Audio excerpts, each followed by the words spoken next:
बिस्मिल्लाहिर्रहमानिर्रहीम। अस्सलाम वालेकुम। सारा इन द किचन में खुश आमदीद। आज मैं आपके लिए आलू कीमा मटर कढ़ाई की रेसिपी लेके आई हूँ। बहुत आसान है। सबसे पहले आप रेसिपी कार्ड नोट कर लीजिए।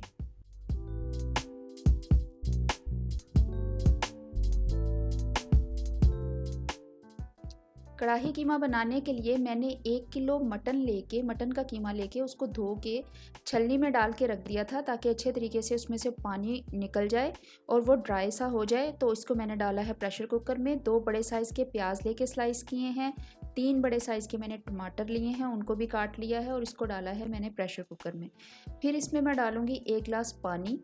1 गिलास ही काफ़ी रहेगा क्योंकि मुझे 7 से 8 मिनट इसको प्रेशर लगाना है। इसके बाद मैं इसमें डाल रही हूँ कुछ साबुत गरम मसाला, जिसमें हाफ़ टी स्पून काली मिर्च है साबुत, 4-5 लौंगे हैं, एक छोटा टुकड़ा दालचीनी का है और 2 सब्ज़ इलायचियाँ हैं। इनको अगर आप चाहें तो आप पोटली में डाल के भी डाल सकते हैं। इसमें 1 टीस्पून मैंने नमक का डाला है और कोई मसाला नहीं जाएगा। इसको ढक्कन को बंद करके मैंने इसको 8 मिनट का प्रेशर लगा दिया है। प्रेशर पूरा हो जाएगा तो मैं इसको स्टीम निकाल के साइड पे रख लूँगी और बाकी के अज्जा तैयार करते हैं। मैंने ली है 1 पाव दही, बाउल में डाल ली है।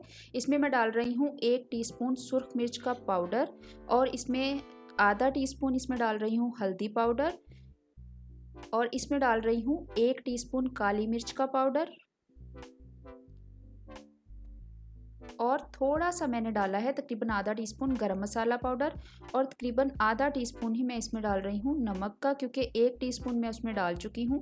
इसमें मैं आधा टीस्पून डालूंगी और इसको अच्छे तरीके से आपने मिक्स कर लेना है और मिक्स करके आपने इसको साइड पे रख लेना है। इस दही को, दही बहुत ज़्यादा खट्टा नहीं होना चाहिए। चलिए, मिक्स कर लिया है अच्छे तरीके से। अब बाकी के अज्जा में वो दही जो मैंने मिक्स करके रखा है वो चाहिए। 1 प्याली मटर बॉयल करके रखे हैं, थोड़ा सा हरा धनिया गार्निश के लिए, 3-4 हरी मिर्चें हैं और आधा किलो आलू में ये भी बॉयल हैं और इनको मैंने काट के रख लिया है। इसके अलावा जो मुझे चाहिए, मुझे 1 टेबलस्पून ज़ीरा चाहिए, 1 टेबलस्पून सूखा धनिया, इसको मोटा कूट लिया है। एक प्याज को स्लाइसेस में कर लिया है। छोटे से अदरक लहसुन के स्लाइसेस चाहिए और अदरक लहसुन का पेस्ट चाहिए 1 टेबलस्पून। ये अज्जा चाहिए। अब मैंने आधा कप ऑयल का डाला है पैन में और इसमें मैं डालूंगी अदरक और लहसुन का पेस्ट, जो कि मैंने 1-1 टेबलस्पून लिया है। ठीक है जी, क्योंकि 1 केजी जो है वो कीमा है मटन का। इसको आपने अच्छे तरीके से भून लेना है। अच्छा, मैं अब आपको जो रेसिपीज़ दे रही हूँ वो मैं डिनर के लिए और लंच के लिए और स्पेशली इफ्तार डिनर के लिए जो लोग मुझे कहते थे कि आप रेसिपी दें, वो मैं आपको बता रही हूँ। आप इसको लाजमी बनाइएगा और अच्छे तरीके से जब आपका ये अदरक और लहसुन का पेस्ट भुन जाए, थोड़ा सा इसका कच्चापन ख़त्म हो जाए, तो ये देखिए 8 मिनट का मैंने प्रेशर लगाया था। आप गोश्त के हिसाब से प्रेशर लगाएंगे जिस भी तरीके से। पानी इसका ऑलमोस्ट खुश्क हो गया है। अब इसको, और कीमा ये बिल्कुल परफेक्ट गल गया है, पूरा गला हुआ कीमा है। इसको मैं डाल लूँगी कढ़ाई में जैसे आपके सामने डाला है और अब हम इसको भूनेंगे, क्योंकि हमने कोई ऑयल इसमें शामिल नहीं किया था, कोई घी इसमें शामिल नहीं किया था। इसलिए कीमे की जो एक मखसूस किस्म की हीक होती है वो जब हम इसको भूनेंगे अभी तो वो ख़त्म हो जाएगी और बहुत ही अच्छा सा उसका अरोमा निकलना शुरू होगा। अब आपने इसको इतना भूनना है कि इसमें जो मॉइस्चर रह गया था, जो थोड़ा बहुत पानी रह गया था, वो बिल्कुल ड्राई हो जाए और कीमा अच्छा सा भुन जाए, ऑयल उसमें जो है वो अच्छी तरह से रच बस जाए। देखिए, फुल फ्लेम पे आप इसको हल्का हल्का भूनते जाएंगे। जैसे जैसे इसको भूनेंगे तो ये थोड़ा सुकड़ भी जाएगा, थोड़ा कम भी हो जाएगा। ज़ाहिर बात है, इसमें से मॉइस्चर निकल जाएगा। अब जब अच्छे तरीके से कीमा भुन गया है तो हमने जो दही में सारे मसाले मिक्स करके रखे थे, वो दही अब इस मौके पे हम इसके अंदर डाल देंगे। वो दही डालने के बाद अब हमने इसको अच्छे तरीके से चम्मच चलाना है। कीमा फुल गला हुआ है और इसको अब हमने फ्लेवर देना है, क्योंकि मसाले तो हमने इसमें कुछ नहीं डाले थे। अब आपने इसको फुल आंच पे इतना पकाना है कि तेल ऊपर आ जाए, दही का पानी खुश्क हो जाए और अच्छे तरीके से आपने इसको पकाते जाना है, भूनते जाना है। और इस मौके पे जब दही का पानी ऑलमोस्ट ड्राई हो गया है तो आपने इसमें डाला है वो ज़ीरा और सूखा धनिया जो मोटा कूटा था, और इतनी इसकी ज़बरदस्त खुशबू आती है। इसको आपने हरगिज़ पहले नहीं डालना। मेरे तरीके से आप ये इस टाइम पे डाल के देखिए और इसका जायका और खुशबू बहुत अच्छी आएगी। अब मैंने डाली हैं जो 2-3 हरी मिर्चें काट के रखी थी वो, और इसके बाद मैंने उबले हुए मटर डाल दिए हैं। अच्छा, मटर और आलू जो हैं उन दोनों में से आप कोई एक चीज़ भी डाल सकते हैं, कोई एक सब्ज़ी भी डाल सकते हैं। मैंने दोनों डाली हैं क्योंकि मेरे घर में दोनों ज़रा शौक़ से खाई जाती हैं।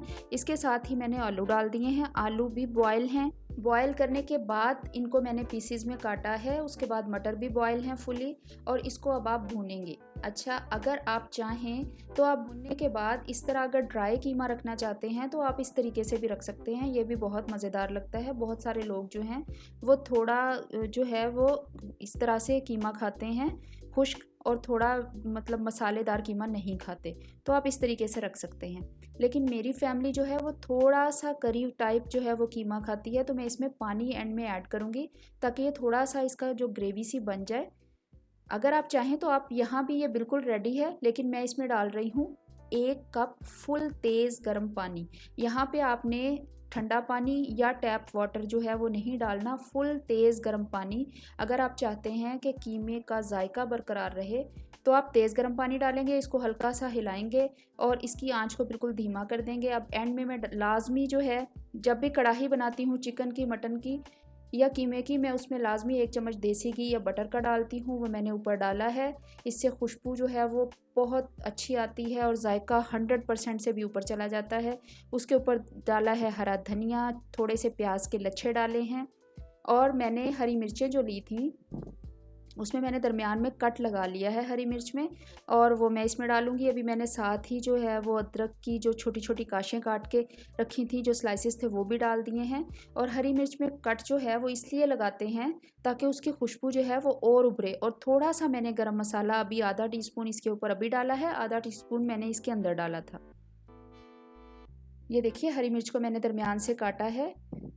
जब आप दम पे हरी मिर्च लगाते हैं तो आप लाजमी इसके दरमियान में कट लगाया करें ताकि उसकी खुशबू निकल के आए। इसको मैंने दम पे लगा दिया है 5 से 7 मिनट के लिए हल्की आंच पे। 5 से 7 मिनट के बाद मैंने इसको खोला है। वाह वाह, क्या खुशबू है इसकी, और क्या ये मज़ेदार कीमा है। पराठों के साथ खाएं इसको, तंदूरी रोटी के साथ खाएं इसको, नान के साथ खाएं इसको, सादा रोटी के साथ खाएं, जैसे मर्जी खाएं, बहुत मज़ा देने वाला है। ईद लंच और डिनर पे भी और इफ्तार डिनर में भी इसको लाजमी बनाइएगा। मुझे अपना फीडबैक देना मत भूलिएगा। मेरे चैनल को सब्सक्राइब करना भी मत भूलिएगा। बहुत शुक्रिया।